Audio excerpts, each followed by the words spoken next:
இன்னைக்கு நிறைய பேர் வந்து தமிழ் எழுத்துக்காக பேசுறவங்க நிறைய பேர் இருக்காங்க.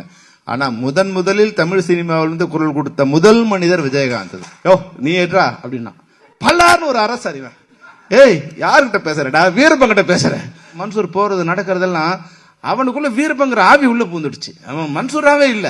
வாழ்க்கையில எப்படி வந்து என் தாய் தந்தை முக்கியமோ அது மாதிரி திரைப்படத்துறையில என்னோட பெற்றோர் வந்து ஆசை இப்ராஹிம் ராவுத்தரும் விஜயகாந்த் சார் தான். அனைவருக்கும் வணக்கம். ரொம்ப நேரமானதால நான் கொஞ்சம் சுருக்கமாக சொல்லிடுறேன். ஏன்னா இருந்தாலும் சின்ன சின்ன விஷயங்கள் நான் பகிர்ந்துக்கணும். இந்த கேப்டன் பிரபாகரனை உருவாக்க காரணமாக இருந்த காரணகர்த்தாக்கள் ஆசை இப்ராஹிம் ராவுத்தர், திரு கேப்டன் விஜயகாந்த் அவர்கள். இந்த ரெண்டு பேரும் தான் இந்த படத்தை உருவாக்குறதுக்கு காரணமாக இருந்தாங்க. புலன் விசாரணைக்கு பின்னர் நான் ஜிவி சார் படம் பண்ற மாதிரி இருந்தது. ராவுத்தர் கூப்பிட்டாரு, செல்வமணி நீ அடுத்த அண்ணன் படத்தை பண்ணணும். ஓகே நானும் ஓகே. என்ன எனக்கு வந்து என்ன எங்க அப்பா அம்மா ஒரு 100 ரூபாய் என்னை நம்பி செலவு பண்ண முடியாத ஒரு காலகட்டத்தில் என்னை நம்பி 1 கோடி ரூபாயில புலன் விசாரணை படம் பண்ணவங்க ராவுத்தரும் விஜயகாந்த் சாரும். ஸோ அது அடுத்து யார் பணம் எனக்கு பெருசு இல்லை. என்னை வளர்த்த ஆளாக்குனா எனக்கு வாழ்க்கையில எப்படி வந்து என் தாய் தந்தை முக்கியமோ அது மாதிரி திரைப்படத்துறையில என்னோட பெற்றோர் வந்து ஆசை இப்ராஹிம் ராவுத்தரும் விஜயகாந்த் சார் தான். அதனால வந்து எனக்கு இதுவரைக்கும் எனக்கு எந்த விதமான வருத்தமும் இல்லை. ஐயோ பணம் போச்சு படம் போச்சு அது எதை பத்தியும் எனக்கு கவலைப்படுறதில்ல. அவங்க தான் என்னோட வாழ்க்கையில ரொம்ப முக்கியமானவங்க. அதுக்கப்புறம் இந்த படத்தை 94வது படமாக தான் நாங்கள் ஆரம்பிக்கிறோம். 95, 96 படம் வரும்போது நான் இந்த சொன்னார் மன்சூர் சொன்னார் இல்லையா, அதனால நான் சொன்ன நினைச்சேன்னா ஷோலே மாதிரி ஒரு படம் பண்ணணும் சார் அப்படின்னு சொன்னோம். அதுக்காக ஏறக்குறைய 4 மாதங்கள் வந்து ஒரு ஜிப்சி ஜீப்பு, ஒரு அசிஸ்டன்ட் டைரக்டர், ஒரு ஸ்டில் போட்டோகிராஃபர், ஒரு மேனேஜர், நான் 4 மாதங்களாக 35,000 கிலோமீட்டர் வந்து இந்தியா முழுக்க கார்லயே டிராவல் பண்ணும். ஒரு இடமா எங்க இருக்குன்னு தேடி அதுக்குள்ள 2-3 படங்கள் கிராஸ் ஆகி போயிட்டு இருக்கு. அப்போ வந்து இப்போ டைமண்ட் பாபுவோட அப்பா வந்து டைமண்ட் பாபா தான் எங்களுக்கு மக்கள் தொடர்பாளர். அப்போ அப்பா அடிக்கடி வருவார். அப்பா அவர் வந்து ஒரு சஜஷன் சொல்றாரு, சார் நீங்க இந்த படத்தை கேப்டனோட 100வது படமா பண்ணா நல்லா இருக்கும், ஏன்னா வந்து பிரம்மாண்டமா நீங்க செலவு பண்றீங்கன்னு. எனக்கு பயம், ஏற்கனவே வந்து 4 மாசம் லேட் ஆயிடுச்சு, அடுத்து படம் பண்ண இது தள்ளி போயிடுச்சுன்னா 1 வருஷம் ஆயிடுமேன்னு ஒரு பயத்துல எப்படி சார் பண்ணலாம், இல்லை சொல்ல முடியும் நம்ம இருந்து பண்ணலாம்னு சொன்னா நான் சொல்லிட்டு ஓகே சார் எனக்கு ஒன்றும் அர்ஜென்ட் இல்லைன்னு. அப்போ இந்த 94வது படமாக ஆரம்பிக்கப்பட்ட புலன் விசாரணை கேப்டன் பிரபாகரன் 100வது படமாக மாறியது வந்து பிலிம் நியூஸ் ஆனந்த்ங்கிற எங்களுடைய மூத்த சகோதரர்கள் தான். அந்த வாய்ப்பு எனக்கு கிடைச்சது. இப்போ விஜயகாந்த் சார் லைஃப்ல எனக்கு வந்து ரொம்ப முக்கியமான ஒரு இடம் இருந்துகிட்டே இருக்கும். அவர் கல்யாணத்தப்போ புலன் விசாரணை ரிலீஸ், ஜனவரி 14th வந்து படம் ரிலீஸ், ஜனவரி 30th வந்து ஒரு கல்யாணம். அப்போ ரொம்ப முக்கியமான நாள். நான் ஒரு விழா கல்யாண விருந்துக்கு போகும்போது, கல்யாண ரிசப்ஷனுக்கு போகும்போது இது பயங்கரமான கூட்டம் மதுரையில வந்து என்னால் நெருங்கவே முடியல. அப்ப என்ன யாருக்குமே தெரியாது இல்லையா. ஆனா டக்குன்னு வந்து விஜயகாந்த் வந்து அந்த இடத்துல இருந்து ஒரு 4 அடி முன்னாடி வந்து என்னை உள்ள இழுத்தார். எங்க டைரக்டர் போனார். அப்ப என் கையில இருந்த அந்த கிஃப்ட், சின்ன கிஃப்ட் ஒன்று வாங்கிட்டு அது கீழே விழுந்துடுச்சு. Sir gift sir. வாப்பா நீ தான் என்னோட பெரிய கிஃப்ட்னார். என்னை கூப்பிட்டு பக்கத்துல நிக்கிற வச்சுனாரு. டேய் இன்னைக்கு வந்து நான் தலை நிமிந்து வந்து இந்த சந்தோஷமா கொண்டாடுறேன்னா அதுக்கு நீ ஒரு முக்கிய காரணம்ப்பா. ஒருவேளை இந்த படம் சரியா இல்லாம இருந்தா எல்லாரும் வந்து வேற மாதிரி பேசியிருப்பாங்க. இன்னைக்கு நான் சந்தோஷமா இருக்கேன், அதை விட பெரிய சந்தோஷத்தை கிஃப்டை நீ கொடுக்க முடியாதுன்னாரு. அந்த வகையில புலன் விசாரணை ஒரு வாழ்க்கையில முக்கியமான படம். அதுக்கப்புறம் வந்து கேப்டன் பிரபாகரன் படம். இன்னைக்கு நிறைய பேர் வந்து தமிழ் எழுத்துக்காக பேசுறவங்க நிறைய பேர் இருக்காங்க. ஆனா முதலில் தமிழ் சினிமாவில இருந்து குரல் கொடுத்த முதல் மனிதர் விஜயகாந்த். கேப்டன் விஜயகாந்த் அவர்கள் தான் வந்து எந்த விதமான பிரதிபலனும் இல்லாம தமிழ் சினிமாவிலிருந்து குரல் கொடுத்த முதல் மனிதர். அதுக்காக உண்ணாவிரதம் இருந்து போராட்டம் நடத்தி அந்த குரலை வந்து உலகமெங்கும் ஒலிக்க செய்தவர் வந்து விஜயகாந்த் சார். அப்போ இந்த படத்துக்கு என்ன டைட்டில் வைக்கலாம் அப்படின்னு பேசிட்டு இருக்கும்போது நிறைய பேசிட்டே இருந்தோம். அப்போ வந்து பிரபாகரன் வச்சா நல்லா இருக்கும்னு சொன்னோடனே அவர் உடனே சொல்லிட்டாரு, நல்லா இருக்கு ஆனா கொஞ்சம் இதுவா இருக்கு செல்வமணி, வேற ஏதாவது ஆட் பண்ணலாம். யோசிச்சு சார் தளபதி பிரபாகரன் அப்படின்னு சொன்னேன். அப்போ வந்து இப்போ முதல்வராக இருக்கிற இது வந்து அப்போ வந்து தளபதியா அப்போதான் பெற்றுட்டு வந்துட்டு இருக்காரு. அப்போ இல்லை செல்வமணி நம்ம அவங்களோட நெருக்கமா இருக்கோம், ஏதோ அவர் பேரை நம்ம எடுத்துக்கிட்ட மாதிரி ஆயிடும் செல்வமணி, அதனால கொஞ்சம் அப்புறம் அப்படியே பேசிட்டு வந்தோம். ஒரு நாள் நான் சொன்னேன், சார் கேப்டன் பிரபாகரன். இமீடியட்டா ஓகே ஆயிடுச்சு. Captain Prabhakaran okay. அந்த புலன் விசாரணைக்காவது வந்து எங்களுக்கு ரொம்ப டவுட் இருந்துட்டு இந்த படம் ரிலீஸ் ஆகிற வரைக்கும் விஜயகாந்த் சாரோட சொன்னார், செல்வமணி இதெல்லாம் புரியுமா, தமிழ்ல யாருக்கு புரியும் புலன் விசாரணை என்னன்னு தெரியாதுன்னு. ஆனா கேப்டன் பிரபாகரன் சொன்ன உடனே அன்னைக்கே வந்து அந்த படம் ஓகே ஆயிடுச்சு. அதுக்கப்புறம் இவ்வளவு பிரம்மாண்டமான படத்தை தயாரிக்கிறதுக்கு காரணமானதவர் ராவுத்தர் தான். என்ன செலவு பண்ணாலும் என்ன கேட்டாலும் அது அனுப்பிச்சிட்டே இருப்பாங்க. அது போல இன்னைக்கு இவர் சொன்னார் பாருங்க, வந்து நம்ம சிவா சார் உண்மையாவே ரத்தம் சிந்தி இந்த ட்ரைலர்ல நீங்க பாத்துட்டு இருப்பீங்களா, ஒரு ஷார்ட் அப்படி தொங்கிட்டே வருவார், ஒரு கையில கன்னு ஒரு கையில, அந்த 20 அடி ஹைட்ல இருக்கு. அது வரும்போது இது அறுந்துடுச்சு, மேல இருக்கிற ரோப் அறுந்துடுச்சு. 2 கையில இருந்தா கூட ஏதோ கொஞ்சம் மேனேஜ் பண்ணலாம். ஒரு கையில ரோப்பு ஒரு கையில கன் இருக்கும். வந்துட்டு போது ரோப் எடுத்து அப்படியே கீழே விழுந்தார். சார் அதுதான் கடவுள் புண்ணியம் சார். இங்க வந்து ஒரு ராக்கு பக்கத்துல வந்து ஒரு புதர் மேல விழுந்தார். ராக் மேல விழுந்தாருன்னா வேற மாதிரி ஆயிருக்கும். அவ்வளோ உடனே டக்குன்னு நின்றார். எல்லாமே ஷாக் ஆயிட்டோம். ஒன்னு ஓடி வந்தாங்க. அவருக்கு வந்து கீழே புதர் மேல விழுந்ததுல இந்த பேக் போன் கொஞ்சம் இதுவாச்சு, பேக்ல கொஞ்சம் ரொம்ப வலி.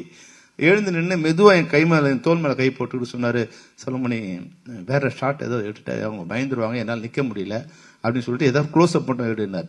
உடனே நான் வந்து ஒரு க்ளோஸ் அப் எடுத்துட்டு இவர்கிட்ட ஸ்டன் மாஸ்டர் கிட்ட, இல்ல சார் கொஞ்சம் எனக்கு வேற ஒர்க் இருக்கு, நீங்க அப்புறம் எடுத்துக்கலாம் சார் அப்படின்னு விஜயகாந்த் நான் கொஞ்சம் ஓவர் பவர் பண்ற மாதிரி ஒரு சின்ன டிராமா பண்ணி அமிச்சோம்.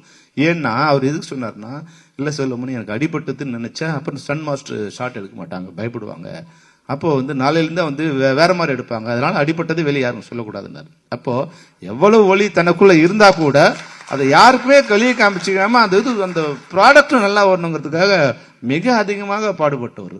ஒரு ஷாட்டும் நான் இது மாதிரி சொல்லிட்டே இருக்கலாம், 1000 வருஷம் நமக்கு டைம் ஆயிடுச்சு. நான் வந்து அந்த படமே மொத்தமா ஆக்ஷன் தான். அப்போ வந்து இது போல வந்து ஒரு 150 அடி ஒரு கர்னல் ஒன்று கீழே போயிட்டு இருக்கு, 60 அடி ஹைட்ல போயிட்டு இருக்கு. இந்த மரத்துலயும் அந்த மரத்துலயும் கயிறு கட்டிட்டு கீழே ஒரு கயிறு மேல ஒரு கயிறு, ஒரு 6 அடி ஆளுக்கு வச்சுட்டு மேல இப்படி கை பிடிச்சிட்டு வர மாதிரி ஒரு இது பண்ணி எல்லாம் டெவலப் பண்ணி, ஸ்டன் மாஸ்டர் வேற வரல, கொஞ்சம் லேட் ஆயிடுச்சு. அதை நாங்களே பண்ணலாம், சரி இது சாங்க சீன் தானேன்னு சொல்லிட்டு நாங்க ரெடி பண்ணிட்டோம். போகும்போது ஆள்லாம் ஏற்றி எல்லாம் ரெடி பண்ணிட்டு போனோம், எல்லாம் செக் பண்ணி வெரிஃபை பண்ணி போனோம், எல்லாம் கரெக்டா இருந்தது. அப்புறம் போகும்போது நாங்க ஒரு ஆளை வச்சு போனோம். இப்ப 6 பேர் அந்த கமாண்டர்ஸ் போகும்போது அது சென்டருக்கு போகும்போது கயிறு தொங்க ஆரம்பிச்சிருச்சு. ஏன்னா இப்போ வந்து இன்னும் 6 ஒருத்தர் இருக்கும்போது கயிறு ஸ்ட்ராங்கா இருந்தது, 6 பேர் இருக்கும்போது கீழே நிக்கிற கயிறு வந்து கீழே இறங்கிடுச்சு. இறங்கினா மேல இருக்கிற கயிறு அவங்களால பிடிக்க முடியல, ஈஸியா பிடிக்க முடியல, அதுல தொங்க வேண்டியதா இருக்கு. அப்போ சென்ட்ரல் நிக்கிறாங்க, இப்படி வந்தாலும் 75 அடி, அப்படி போனாலும் 75 அடி. சார் அவர் இறங்கி வந்து நிக்கும் போது இந்த கை ஒரு பிஞ்சு கையில் அப்படியே ரத்தம் அப்படியே ஊத்து சார். பரவாயில்ல செல்வனே, பரவாயில்ல பாத்துக்கலாம் அப்படின்னு. இது மாதிரி அந்த படம் முழுக்க ரத்தம் சிந்தி அவர் ஒர்க் பண்ணார். அந்த உழைப்பு தான் இன்னைக்கு 35 வருஷம் கழிச்சா கூட இந்த படத்தை மாதிரி இன்னொரு படம் எடுக்க முடியாதுங்கிறது காரணம் அன்னைக்கு விஜயகாந்த் சாரோட உழைப்பு. அது மாதிரி மன்சூர், இதை வந்து நான் ஷோலே தான் வந்து என்னோட அடுத்து எடுக்கணும்னு வந்து என்ன அதிகமா இன்ஃபுளுன்ஸ் படம் ஷோலே தான். ஷோலே மாதிரி ஒரு படம் எடுக்கணும்னு தான் நான் முடிவு பண்ணேன். அப்போ வந்து அம்ஜத் கான் மாதிரி அதை வந்து இது பண்ண. அப்போ யாரை போடலாம்னா யாரையாவது ஒருத்தர் போட்டோமா அது வந்து அவங்களோட இமேஜ் தான் இருக்கும். இப்போ ராதாரவி சிறப்பு இருக்காரு, அது மாதிரி அந்த இமேஜ் வந்துடும். இப்போ வந்து அது இருக்கக்கூடாது, அப்போ யாரை புதுசா போடலாம் அப்படின்னு புதுசா போடுறது முடிவு பண்ணிட்டோம். புதுசா போன பிறகு அப்புறம் வந்து மன்சூர் அலிகான், இப்போ ரவி மரியா சொன்ன மாதிரி மன்சூர் அலிகான் ரொம்ப அழகா இருப்பார், கொஞ்சம் ஃபெமைனின் வேற இருக்கும். அவர் நடக்கும்போது ஒரு சின்ன ஒரு டான்சரா இருந்ததால ஒரு சின்ன ஒரு பெண்மை வேற இருக்கும். அது மீசை வேற அவருக்கு இருக்காது, மீசை கொஞ்சம் கொஞ்சம் அங்கங்க இருக்கும். அது முடி வேற கொஞ்சம் லென்த்தா வச்சிருப்பார். அது கொஞ்சம் சரியா இல்லையேன்னு சரி. அப்ப கரிகாலன் என்னோட இதுல பிலிம்ஸ்ல படிச்சார், அவர் ரொம்ப நல்லா பெர்ஃபெக்டா அப்படியே வீரப்பன் மாதிரி அந்த கெட்டப்லாம் போட்டு அழகா இருந்தார். அப்புறம் இன்னொருத்தர் 3 பேருக்கு போட்டு எடுத்துலாம். முதல்ல நான் கரிகாலன் வச்சுதான் 2 நாள் ஷூட் பண்ணேன். கரிகாலன் வந்து அப்பியரன்ஸ் ரொம்ப நல்லா இருந்தது, பியூட்டிஃபுல்லா இருந்தது. ஆனா அவருக்கு வந்து அந்த கான்சியஸ் அந்த இது வரல. அப்புறம் இவருக்கு வந்து நம்ம மன்சூர் அலிகானுக்கு வந்து அந்த காஸ்டியூமை போட்டுட்டு கண்ணில் வந்து சொல்லிட்டு இருந்தாருலாம் சுத்த விட்டுட்டோம்னு எனக்கு மைண்ட்ல செட் ஆகல. அதனால வந்து அது பார்த்துனே இருக்கேன். இவங்க காஸ்டியூம்லாம் போட்டு விட்டுட்டு இவங்க பாட்டு நடவடிக்கையெல்லாம் கவனிச்சுட்டே இருக்கேன். மன்சூர் வந்து ஒரு நாள் வந்து அந்த காதுல கடுக்கன மாதிரி இவருக்கு ஓட்டை இல்லை, அதனால ஒட்ட வைக்கணும். இது வந்து நினைச்சா மதியானத்துக்கு மேல அந்த இது வந்து கீழே காஞ்சதால கீழே விழுந்துடுச்சு. அப்ப காஸ்டியூமர் கூப்பிட்டு, ஏய் அந்த இது எடு, கடுக்கனை எடுங்கிறாரு. அவன் வந்து ராஜேந்திரன் இப்ப வந்தார் இல்லையா, ராஜேந்திரன் மணி வந்தான். அவன் ராஜேந்திரன் அப்பதான் விஜயகாந்த் சாரோட 100 படம் ஒர்க் பண்ண காஸ்டியூமர். அவன் வந்து விஜயகாந்த் சாருக்கே சரியா இது பண்ண மாட்டான். இவர் எப்படி மதிப்பாவன்? யோ நீ ஏற்றா அப்படின்னா பல்லார்னு ஒரு அரசு அறிவன். ஏய் யாருக்கிட்ட பேசுறேன்? நான் வீரப்பன் கிட்ட பேசுறேன் சார். நான் தூரத்துல இருந்து பாக்குறேன், அவன் வீரப்பானே மாறிட்டான். இந்த சந்திரமுகியில வந்து எப்படி வந்து ரஜினி சார் சொல்லுவார்ல, அவ வந்து சந்திரமுகியாவா மாறிட்டாங்கன்னு, அது மாதிரி இவன் அந்த கெட்டப்பு அது அப்புறம் இவர் வந்து நான் வாட்ச் பண்ணிட்டே இருக்கேன். மன்சூர் போறது நடக்கிறதெல்லாம் அவனுக்குள்ள வீரப்பங்கிற ஆவி உள்ள பூந்துடுச்சு. அவன் மன்சூராவே இல்லை. அப்போ இவர் தான் சரியான ஆளு. நம்ம இது இவருக்கு எதுவுமே தெரியாது, குதிரை ஓட்ட தெரியாது. எப்படி குதிரை அண்ணா ஓட்டுவாண்ணே, ஓகே. இப்போ இவர் ஒரு ஷாட் எடுக்கணும். குதிரையை வந்து பின்னாடிக்கு வச்சுட்டு லோ ஆங்கிள் அங்க வந்து கேமரா வச்சுட்டு புஷ்ல இருந்து குதிரையை அடிச்சா மேல வரணும், அந்த கேமரா மேல ஜம்ப் பண்ணணும். சரி, எல்லாம் ரெடி பண்ணிட்டோம். குதிரை ஓட்ட தெரியுமா மன்சூர் அண்ணே? நல்லா ஓட்டுவண்ணே, ஓகே. பியூட்டிஃபுல் குதிரை ஒண்ணு, அது நெப்போலியன் பேரு, அதுதான் அவங்ககிட்ட இருக்கிறது நல்ல குதிரை. அவங்ககிட்ட கொடுத்துட்டு ரெடி ஸ்டார்ட் கேமரா. இது வந்து 72 ஃப்ரேம்ஸ்ல எடுக்கணும். கேமரா ஓடுது, ready start camera, action action action. Mansoor வா வா வா. அண்ணா குதிரை வரமாட்டேங்குது. அப்படியா? ஒன்று நான் வந்து அந்த குதிரை கோவிந்தராஜ் அவரை கூப்பிட்டுறேன். ஏன்னா எங்களுக்கு பயம், எனக்கு பயம் என்னன்னா அப்பெல்லாம் ஃபிலிம் வந்து உங்களுக்கு தெரியும், உயிர் போயிடும் நமக்கு. அந்த ஃபிலிம் சுத்த ஆரம்பிச்சோன்னா நமக்கு வந்து ஹார்ட் அட்டாக் வரும். அது வேற ஹை ஸ்பீட்னா ஜின்னு ஓடும், நமக்கு ஏறும். உடனே 2வது ஷாட், 3வது ஷாட், 4வது ஒரு இது முடிஞ்ச உடனே அந்த ரீலே முடிஞ்சிடும். ஏன்னா அந்த நமக்கு தேவை வந்து ஒரு 200 அடி. எந்த 200 அடின்னு சொல்ல முடியாது. முதல் போட்ட உடனே அது வந்து சுத்த ஆரம்பிச்ச உடனே 200 அடியில் வந்து நிற்கும். அப்புறம் நம்ம ஷார்ட் எடுக்கும்போது 200 அடி இருக்குமா இல்லை, அதை உடனே அது கேனை மாற்றணும். 3 can, 4 can, 5 can, 6 can, 7 can. ஒரு நாளைக்கு 2000 அடி தான் எனக்கு கொடுப்பாங்க. ஒரு கேனுங்கிறது 400 அடி. இப்போ 7 கேன் வந்து மறுநாள் தான் சேர்த்து முழுங்குறாங்க. உடனே என்ன சொன்னேன், என்ன ஆச்சு பரல. உடனே அந்த குதிரைக்காரனை கூப்பிட்டு கண்ணவன திட்டினேன். சரி, அவர் போய் பக்கத்தில் நின்ட்டார். இன்னும் கொஞ்சம் நேங்கச்சு வந்து சொன்னார், சார் எனக்கு குதிரையே ஓட்ட தெரியாது. என்னன்னா இந்த குதிரை இப்படி நிக்குது இல்லையா, இந்த ரீத்தை இப்படி பிடிச்சிட்டான். அந்த ரீட் இருக்கு இல்லையா, அந்த ரீடை இழுத்து பிடிச்சிட்டான். அதை விட்டாதான் முன்னாடி போவோம். அதை போட்டு அடி அடி அடி அடிச்சா குதிரை வந்து நவர மாட்டேங்குது. எனக்கு சொன்னவன வந்தது கோவம். கொஞ்சம் லெப்ட் அண்ட் ரைட் வாங்கின அப்படியே மூஞ்சிலாம் மனுஷருக்கு எனக்கு கோவம் வந்துடுச்சு. ஏன்னா எங்கிட்ட ஃபுட்டேஜ் இல்லை, ஃபிலிம் இல்லை. ஒன்னு சரிண்ண பண்றேண்ணே அப்படின்னு கொஞ்சம் இதாயிடுச்சா. சரி, இப்போ தெரிஞ்சிச்சு, மன்சூருக்கு தெரிஞ்சிச்சு இந்த ரீடை விட்டா குதிரை ஓடுன்னு. அடுத்த இப்போ நாங்க திட்டினதெல்லாம் இருக்குல்ல, அடிச்சா இருப்பாரு குதிரைய. குதிரை அப்படி பிச்சுட்டு கிளம்புனா குதிரை வந்து நாங்க 3 அடியில வரும் வச்சோம், குதிரை 5 அடியில வருது. இவர் 9 அடியில மேல பறக்காரு. அப்படி வந்து ரோலாய் வருது. அதாவது எப்படின்னா மன்சூருக்கு வந்து உயிர் இதை பத்தி எதுவுமே இல்லை. அது அந்த பண்ணணும், அது அவ்வளவுதான். தெரியாதுன்னு மன்சூர் எதுவுமே சொல்ல மாட்டார். ஆனா பண்ணிடுன்னு அவ்வளோ பிரம்மாண்டமா பண்ணக்கூடியது. அதனாலதான் இன்னைக்கு இப்போ எந்த படம் பண்ணாலும் எப்படி வந்து தனஞ்சயன் சொல்லும் போது கேப்டன் பிரபாகரன் நான் விஞ்சறது, இன்னொரு படத்தை அது மீறி எடுக்கிறது எப்படி கஷ்டமோ, மன்சூர் இப்போ 100 படம் நடிப்பாரு. இன்னும் 100 படம் நடிச்சா கூட இந்த வீரபத்திரங்கிற கேரக்டர் தாண்டி இன்னொரு கேரக்டர் அவர் நடிக்கணுங்கிறது ரொம்ப கஷ்டம். அந்த அளவுக்கு உயிரை கொடுத்து அந்த படம் பண்ணோம். அது மாதிரி எல்லாருமே இப்ப சொன்னாங்களே, சரண்யா மேடம் தான் வந்து ஃபர்ஸ்ட் ரம்யா கிருஷ்ணன் கேரக்டர் வந்தாங்க. ரம்யா கிருஷ்ணன் அவ போடலாம்னு சொல்லும்போது அவங்க இது மாதிரி சொன்னாங்கல்ல சார், அவங்க சென்டிமெண்டா எந்த படமும் இல்லை, தெலுங்குல வந்து அவங்க போட்ட எல்லா படமும் ஃபிளாப்பு, அதனால வேண்டாம். அதனால நாங்க சரி சரண்யா மேடம் ஓகேன்னு சொல்லி போயிட்டோம். அவங்க இந்த இதெல்லாம் பார்த்தாங்க. பார்த்துட்டு அவங்க அந்த காஸ்டியூமுக்கும் எனக்கு அவங்களுக்கு சின்ன கொஞ்சம் மிஸ் அண்டர்ஸ்டாண்டிங் வந்துடுச்சு. அவங்க ஃபுல் இதோட வந்தாங்க, போட்டு வந்தாங்க. நான் சொன்னேன் இல்லை இது இந்த லம்பாடி கேரக்டர், அதனால கொஞ்சம் நீ வரைக்கும் தான் இருக்கணும்னா அவங்களுக்கு அதில் வந்தது. அப்புறம் அதுவும் இல்லாமல் அந்த டிராவல்லாம் அவங்களுக்கு ஒத்துக்கல. அப்போ இது ஆப்ரேஷன் இருக்கு அப்படின்னு ஒரு நாள் போயிட்டு வரேன்னு போனவங்க தான் அப்புறம் வரல. அதனால சரி யாரோ ஒருத்தர் எங்களுக்கு வந்து என்னன்னா 90 நாள் ஷெட்யூல், 90 நாளும் எங்க கூட இருக்கிற ஒரு பெண்ணு வேணும். அது ஆர்டிஸ்டா இருந்தாலும் பரவாயில்ல, நியூ ஃபேஸா இருந்தாலும் பரவாயில்ல, சென்டிமெண்டா இருந்தா ஓடின ஹீரோயினோ ஓடாத ஹீரோயினோ யாரோ ஒருத்தர் வேணும் அப்படின்னா அவங்க கூப்பிட்டு வந்தாங்க. அப்போதான் ரம்யா கிருஷ்ணன் வந்தாங்க. ரம்யா கிருஷ்ணன் வந்தது இந்த படத்துக்கு எவ்வளவு பெரிய பிளஸ் நீங்க பாத்தீங்கன்னா 35 வருஷம் கழிச்சு கூட அந்த பாட்டு வந்து வரும்போது மக்கள்கிட்ட மிகப்பெரிய ஒரு வெற்றியும் ஆதரவும் இருக்கும்போது உண்மையை அது கூட வந்து என்னன்னா, நான் அசிஸ்டன்ட் டைரக்டரா இருக்கும்போது அவங்க வந்து ஒரு ஹீரோயின், நான் முதல்ல கிளாப் அடிச்சது ரம்யா கிருஷ்ணன் தான். ஃபர்ஸ்ட் புது வசந்தன் ஒரு படத்துக்கு அவங்க ஹீரோயின் நாங்க கிளாப் பண்றோம். அது அப்போ நான் டைரக்டராகி என் படத்தில் நடிக்க வந்து அந்த படம் விடும்போது என்னோட இன்னைக்கு யாராவது சரி இதில் நடிச்சவங்கலாம் யார் இருக்காங்க சார் இல்லாத போது யாராவது செலிபிரிட்டி இருந்தா நல்லா இருக்குன்னு சரத் சார் கூப்பிட்டேன். அவர் வரனார். இவங்களை வந்து கூப்பிடலாமா வேணாமன்னு அப்புறம் எனக்கு கொஞ்சம் டச் விட்டு போச்சு. ஒய்ஃப் கிட்ட சொன்னேன், இல்லை நான் சொல்றேன்னு சொல்லி எங்க ஒய்ஃப் தான் வந்து ரம்யாவுக்கு பேசணுன்னா இல்லை நான் நிச்சயமா வரேன் சார், கொஞ்சம் லேட்டாக வர, வேற ஏதோ ப்ரோக்ராம் இருக்கு லேட்டாக வரேன்னாங்க. அந்த வகையில் இன்னைக்கு வந்து 35 வருஷம் கழிச்சாலும் நடிச்ச அந்த ஒரு நன்றியை மறவாம இன்னைக்கு வந்து கலந்துக்கிட்ட அவங்களுக்கும் இந்த நேரத்தில் நன்றி சொல்ல விரும்புகிறேன். அது மாதிரி சரத் சார் அவருக்கு வந்து இந்த அடிபட்டு அவர் பெட்ல இருக்காரு, அவரால் நடிக்கவே முடியாது. அப்போ பார்த்தீங்கன்னா தெரியும், இந்த படங்களில் வந்து பெரிய நிறைய சீன்ஸ் இந்த கழுத்தில் ஸ்காலர் போன் போட்டு தான் நடித்தார். பரவாயில்ல, நான் வந்து நடித்தேன். கேப்டன் சொன்னார், இல்லை சொல்லுமணி சரத் எப்போ வர்றாரோ அப்போ தான் படம். ஏன்னா அவர் 4 நாள் நடிச்சிட்டார். அப்போ சரத் 4 நாள் தான் நடிச்சிருக்காரு, மாற்றிடலாமா அப்படின்னு மற்றவங்க சொல்லும்போது விஜயகாந்த் சொன்னார், ஒரு நடிகை இப்போ தான் 2வது படம் நடிக்கிறாரு, அவர் பாதியில் எடுத்துட்டு அவர் லைஃப் இதுவாக போயிடும், நம்ம வந்து ஒரு 2 மாதம் ஷெட்யூல் தள்ளி வச்சு விளையாட. அதனால தான் இந்த படம் 100வது படம் மாறதுக்கு இதெல்லாம் ஒரு காரணம். அப்போ வந்து என்னைக்கு சரத்குமார் வராரோ அன்னைக்கு நம்ம எடுத்துக்கலாம் அப்படின்னு சரத்குமார் வரும்போது அந்த ஸ்காலர் போன்லாம் போட்டு நடித்தார். அந்த அவருக்கு ஒரு பாசிட்டிவ் கேரக்டர், அதான் சின்ன கேரக்டர் தான் இருந்தாலும் அவர் அதை பண்ணார். அந்த வகையில் அவருக்கும் எல்லாருமே இது ஒர்க் பண்ண ராஜா, முதல்ல ரமேஷ்குமார் தான் இதனோட கேமராமேன். அவருக்கு ஒரு ஒரு 1 வீக்கில் வந்து சின்ன சின்ன செட் ஆகலை. ராஜராஜன் வந்தார். ராஜராஜன் வந்தது ஒரு வகையில் என்ன ஆச்சுன்னா, அவர் பாலுமேந்திரா சார்கிட்ட அசிஸ்டண்டாக இருந்ததால் வந்து அந்த க்ரீனை வந்து அவ்வளோ அழகாக எங்கிட்ட நான் ஒர்க் பண்ணதே 2C கேமராவில் தான் நிறைய ஒர்க் பண்ணோம். அந்த 2C கேமராவில் இவ்வளோ அழகாக நீங்கள் வந்து அந்த க்ரீனர் வந்து வேறு யாராக இருந்தாலும் படம் பிடிக்க வச்சுக்க முடியாது.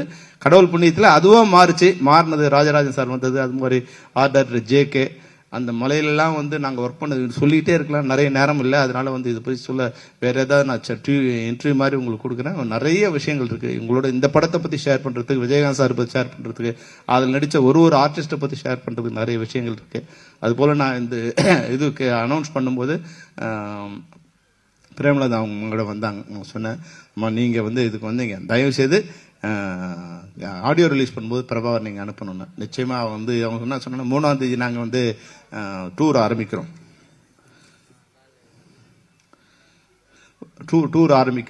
அப்போ டூர் ஆரம்பிக்கிறதால வந்து இப்போ எலெக்ஷன் இதுங்கிறதால நம்ம மக்களை தேடிங்கிறது இது பண்ணுறோம். அதனால் எங்கே இருக்குன்னு தெரியாது எங்களுக்கு. நாங்கள் நீங்கள் எங்கே இருந்தாலும் விஜய் பிரபாகரனை எங்களுக்கு அனுப்பணுமான்னு சொன்னேன்.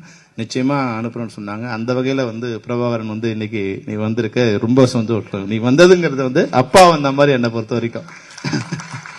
ஏன்னா நான் வந்து விஜய் பிரபாகரனை ஒரு குழந்தையா இது பண்ணி கையில் தூக்கி சின்ன குழந்தையா இப்போ விஜயகாந்த் சாரோட பெருமை என்னன்னா, சாதாரண குழந்தைகளாக தான் ரோட்ல அவங்கள இருந்தாங்க. ஏதோ பெரிய ஹீரோட நான் விஜய் பிரபாகரன் பிறந்தது ஒரு ஹீரோட 100வது படத்துக்கு அப்புறம்.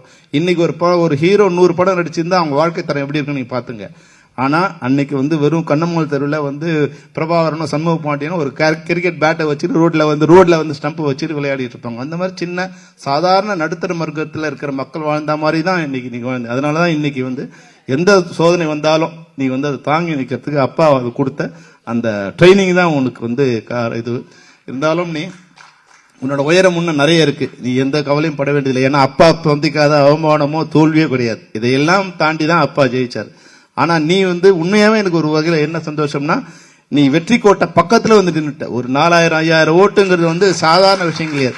நீ வந்து எங்கேயோ விருதுநகர்ல போய் நின்று வந்து லட்சக்கணக்கான ஓட்டு நீ வாங்க முடியும்னா நிச்சயமா அது சாதாரண விஷயம் கிடையாது. அது வந்து உன்னோட வெற்றி கூட வந்து தடுக்கப்பட்ட வெற்றி, மறுக்கப்பட்ட வெற்றியை தவிர அது வந்து நியாயமான தோல்வி கிடையாது. அது வந்து அதனால வந்து உன்னை வந்து நிச்சயமா இந்த வெற்றி வந்து சேரும். அதுக்கு வந்து நாங்க ஏதாவது ஒரு கட்சியெல்லாம் தாண்டி நாங்க கூட அப்பாவுக்கு வந்து இது நிற்கும் போது நாங்க எல்லாரும் போனோம். என்ன நாங்க கட்சியெல்லாம் இல்லை, விஜயகாந்த் சார் நிக்கிறாரு, நாங்க அவங்களுக்கு பிரச்சாரம் பண்ணுவோம். நாங்க வந்து எங்களோட அனுபவத்தை சொல்லுவோம். நீங்க வந்து விஜயகாந்த் ஒரு நல்ல மனிதர், அவரோட நல்ல குணத்தை நாங்க சொல்லுவோம், வேற பத்தி நாங்க சொல்ல போதில்லைன்னு சொன்னோம். அது மாதிரி எங்களால வந்து உங்களுடைய இதுக்கு வந்து ஒரு சின்ன ஒரு அணில் மாதிரி இருக்குன்னா நாங்க ஏதாவது வகையில் நன்றி கடன் பண்ணணும் அப்பாவுக்கு. நான் ஏறக்குறைய மற்றவங்களாம் வந்து நான் 100 படம் நடந்த பிறகு இப்போ ஹீரோஸ் என்ன நினைக்கிறாங்க பாருங்க. ஹீரோஸ் இப்போ உலக அழகி வேணும், உலகத்தின் மிகச்சிறந்த கேமராமேன் வேணும், ஃபாரின்லேருந்து மேக்கப் மேன் வேணும், பெரிய பட்ஜெட்டில் கதை சொல்லும் போதே 100 கோடி கதை இருக்கான்னு கேட்கணும். இதையெல்லாம் விஜயகாந்த் சார் சொல்லும் போது அவரை நம்பி வருவார். கதை ஏதோ உதவி பண்ணணும்னு நினைச்சாருன்னா அதை கூட கேட்க மாட்டார். சரி ஓகே 10 நாள் வேணுமா ஏதோ பண்ணிக்க. அது மாதிரி மிகச்சிறந்த மனிதர், எதை பத்தியுமே கவலைப்படையாத மனிதர்களுக்கு நல்லது பண்ணுங்கிற ஒரே ஒரு நோக்கத்தோட வாழ்ந்த உன்னதமான தலைவர் வந்து உங்க அப்பா. நான் வந்து பெருமைக்காக சொல்லல. ஏன்னா இப்ப அவரை பத்தி பாராட்டி எங்களுக்கு ஆகப்போதில்லை. அவர் இருக்கும்போது சொன்னா கூட பரவாயில்ல, இல்லாதப்ப சொல்றோம்னா அந்த கில்ட்டி எங்களுக்கு இருந்துட்டே இருக்கு. இப்போ யாரோ சொன்னாங்க இல்லையா, அவர் வாழும்போது அவரை பத்தி இவ்வளவு யாருக்குமே தெரியல, சும்மா மீம்ஸ் போட்டு கிண்டல் பண்ணிக்கிட்டு. விஜயகாந்த் சாருக்கு ஒரே விஷயம் என்னன்னா, நடிக்க தெரியாது, சினிமாவில் நடிக்க தெரியும், அரசியலில் நடிக்க தெரியாது. அவர் என்னவா இருந்தாரோ அதையே பொறுத்து பண்ணும்போது அது மற்றவங்களுக்கு கிண்டலா இருந்தது. மற்றவங்கலாம் வந்து ஒளிவு மறைவா கொஞ்சம் உள் வாழ்க்கை ஒன்று, வெளி வாழ்க்கை ஒன்றுன்னு. விஜயகாந்த் சாருக்கு வந்து அகமும் ஒன்று தான், புறமும் ஒன்று தான். உள்ள என்ன நினைக்கிறாரோ அதுதான் வெளியே, வெளியே என்ன நினைக்கிறது உள்ள. பல நேரங்கள் வந்து கோவப்படுவாரு. கோவப்பட்ட அடுத்த வினாடி வந்து சாரி பண்றாரு. சாரி 100 தடவை கேட்பார். தம்பி செல்வமணி ஏதாவது பிரச்சனையா? இல்ல சார், ஓகே. அது மாதிரி அவ்வளோ அந்த நல்ல குணம். உண்மையிலேயே கடவுள்னு ஒரு இருக்காங்கன்னா அது உன்னோட வெற்றியில தான் அது உண்மையாகும். நீ வெற்றி பெறும்போது தான் கடவுள்ங்கிற ஒருத்தர் இருக்காரு. தாய் மாதாவ புண்ணியம் வந்து மக்களை சேரும்னா அந்த புண்ணியம் வந்து உங்களுக்கு நூற்றுக்கணக்கான டன்னு, நூற்றுக்கணக்கான ஜென்மத்துக்கு சேர வேண்டிய புண்ணியம் உங்ககிட்ட இருக்கு. அந்த புண்ணியம் வந்து உங்களை வாழ வைக்கும். இந்த இதுக்கு வந்தது நிச்சயமா இந்த படம் ரிலீஸ் ஆகும்போது மறுபடியும் வந்து விஜயகாந்த் சாருங்கிற வந்து நாம் இந்த என்னால வந்து கிடையாது, அவரோட இதுவை வந்து அவர் போய் இன்னைக்கு தமிழ்நாடு முழுக்க இல்ல வந்து எனக்கு கார்த்திக் வந்து சொன்னார். உண்மையில இந்த நேரத்தை கார்த்திக் நான் ரொம்ப நன்றி சொல்ல கடப்பட்டேன். கார்த்திக் அவங்க நண்பருக்கும் முதல்ல என்கிட்ட படம் காமிச்சாங்க. எனக்கு வந்து நான் சொன்னேன் இல்லை சார் எனக்கு இன்ட்ரெஸ்ட் இல்லைன்னு சொன்னேன். ஏன்னா வந்து அது எங்கேயும் பிரிண்ட் கிடைக்கல. அந்த இப்போ தமிழ் சினிமாவில் நெகட்டிவ் இல்லை, பிரிண்ட் இல்லை, அப்போ தேடி கண்டுபிடிச்சி கஷ்டமா இருக்குன்னு சொன்னாங்க. அப்படின்னா வேண்டாம் சார்னு சொல்லிட்டேன். ஆனால் 2 மாசம் கழிச்சு 6 பிரிண்ட். அன்னைக்கு நாங்கள் போடும்போது ஒரு பிரிண்ட் 50,000 தான். அப்போ பழைய பிரிண்ட் 10,000 தான் கொடுப்பான். இன்னைக்கு ஒரு பிரிண்டோட விலை 5 லட்சம். ஏன்னா அது பிரிண்டே இல்லை எங்கேயும். 6 பிரிண்டை கொண்டு வந்து எங்கிட்ட காமிச்சு ஒரு இதுல இருந்து எது எதெல்லாம் சிறப்பா இருக்கோ அதையெல்லாம் கலெக்ட் பண்ணி மறுபடியும் அதை வந்து சிஜி பண்ணி அதுல இருந்து டிரான்ஸ்பர் பண்ணி இந்த படத்தை வந்து புது படம் மாதிரியே வந்து பண்ணிருக்காரு. அந்த வகையில வந்து எனக்கு அன்னைக்கு எப்படி ஒரு இப்ராஹிம் ராவத்தர் கிடைச்சாரோ அது மாதிரிதான் நீங்க உள்ளத்தால உருவத்தால நீங்க இருந்து உருவத்தால வந்து சின்ன மாதிரி தெரிஞ்சா கூட இப்ராஹிம் ராவத்தருக்கு இருந்த அதே கலைப்பு இது வந்து உங்க பிரம்மாண்டம் வந்து உங்க மனசுல இருக்கு. எனக்கு ஒரு புண்ணியம் நீங்க மறுபடியும் அந்த ரீரிலீஸுக்கு நீங்க வந்து சேர்ந்தது. அபு நீங்க வந்து மிக உண்மையாவே ஒரு நல்ல ஆளை தேர்ந்தெடுத்து நீங்க இது பண்ணிருக்கீங்க. எல்லாரும் கேரளாவும் கர்நாடகாவும் இது போன்ற ஒரு சிறந்த டிஸ்ட்ரிபியூட்டர் கொடுத்து அதை நீங்க ஒரே நேரத்தில் பண்ணீங்கன்னா நிச்சயமா வந்து உங்களுக்கு இந்த படத்தின் மூலம் எனக்கு பேர் வரும், உங்களுக்கு பணம் வரும். பேரும் பணமும் உங்களுக்கு வரும். ராவுத்தர் பிலிம்ஸ்ங்கிற பேர் வந்து இப்போ என்னன்னா அப்பா என்ன சொல்லுவாருன்னா அந்த பிரம்மாண்டமா அப்படி போட்டுட்டு செல்வமணி நம்ம இங்கிலீஷ் படம் எடுப்போம் செல்வமணி. அது எங்க கெட்ட நேரம். நான் பார்த்த உலகத்தில் நான் பார்த்த நட்புங்கிறது வந்து கோப்புரிச்சு எழுந்து பிசிராந்தாயன்னு சொல்லுவாங்க. ஆனா நான் பார்த்த நட்பு, என்னுடைய ஜென்மத்தில் நான் பார்த்த நட்பு ஆசை இப்ராஹிம் விஜயகாந்த் நட்பு விட மிகச்சிறந்த நட்பு உலகத்தில் நான் பார்க்கவே இல்லை. அந்த மாதிரியான நட்போட இருந்து அந்த நட்புல வந்த இன்னைக்கு 2 பேரும் விஜய் பிரபாகரனும் ஆவும் நீங்க வந்திருக்கீங்க. உங்க அப்பாவை பத்தியும் அவங்க அப்பாவை பத்தி உங்களுக்கு தெரியும், அவங்க நட்பு என்னன்னு தெரியும். நீங்க மறுபடியும் அது போல வந்து நண்பர்களாக இருந்து தமிழ் சினிமாவில் அவர் வந்து அரசியல்ல நீங்க அரசியல்ல கேப்டன் ஆகணும், நீங்க சினிமாவில் கேப்டன் ஆகணும். அதுதான் உங்க அப்பா அம்மாவுக்கு நீங்க உங்க அப்பாவுக்கு பண்ற நன்றியா இருக்கும். மறுபடியும் நான் வந்து வேற பேட்டியில இது பண்ற நிறைய நேரமாச்சு. ஏன்னா பிரபாகரனோட பேச்சு தான் ரொம்ப முக்கியமா. அதனாலதான் நான் வந்து அவரை கடைசியா பேச வைக்கணும்னு நினைச்சேன். அதனால இந்த நிகழ்ச்சியில கலந்த அனைவருக்கும் நன்றி.